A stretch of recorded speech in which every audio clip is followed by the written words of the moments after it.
শিক্ষিত লোক, বুঝতে পারছো। তাহলে আমি চলি। আজকের পর দেখা হবে ভ্রঙ্গামারিতে। পরে চলে আসলাম ওখান থেকে। চলে আসার পর কনস্টেবল ওসিকে বলতেছে, স্যার ওকে ওরকম করলেন কেন? মেয়েদের টিচ করেছে। কই, আপনি পিটাবেন না তারে? তুমি নতুন তো, যাকে নিয়ে এসেছিলে ও যদি বলে আমি নারী চাই, তাহলে ওর বাসার সামনে লাইন ধরে যাবে।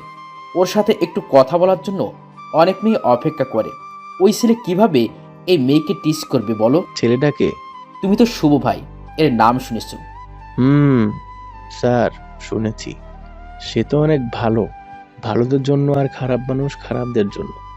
ওনার সাথে বলে বড় বড় লোকের উঠা বসাও আছে। শুভ ভাইকে বলে কেউ দেখে নাই? ছেলেটা কি শুভর লোক নাকি? আরে গাধা, ওই হলো শুভ ভাই। তুই আগুন নিয়ে খেলতে চাইছিলি রে। আপনি ওকে দেখলেন কি করে? একদিন এই থানার ভিতরে এসে আমাকে পিটাতে পিটাতে ঘেমে গিয়েছিল। তখন আমার সামনে মুখোশ খুলে মুখ ধুয়েছিল, আর ওভাবে দেখি। আপনাকে মারলেও কেউ কিছু বললো না? কে কি বলবে? এমপিও তো শুভ এর সাপোর্টের জন্য হয়েছে। আমার উপরে সবাই ছিল। এমপি ছিল, টিউন অফিসার ছিল, ডিআইজি ছিল, আর যে অফিসার আছে বড় বড় সবাই ছিল। সবার সামনে পিটিয়েছে। এখনো মাঝে মাঝে ব্যথা করে। কোনো অফিসার কিছু বললেই বাইরে শুভের ছেলেপিলে ছিল। ওরা এসে তাকে নিয়ে যেত পিটানোর জন্য।